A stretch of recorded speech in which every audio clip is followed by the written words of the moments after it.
presented by Adi Shakti Films.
लड़की नहीं हूँ, दिल से मोहब्बत करती हूँ, राजा तुझ पे मरती हूँ।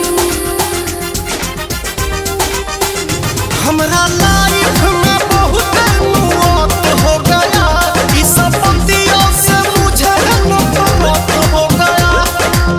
बात तुमको सुन लो तनी रुक के, अब तो माथा भी पी होगा फूक के, भले लकड़ी हो जाऊंगा सूख के। अब तो माथा भी पी होगा फूक के, भले लकड़ी हो जाऊंगा सूख के।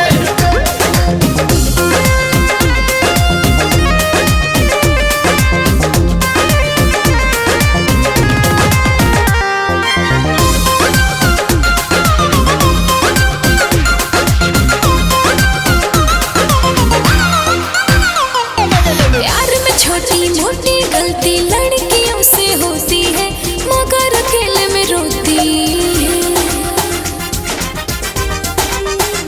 मैं इमोशन में कोई बर्बाद हो गया, तब लव के चक्कर से आजाद हो गया।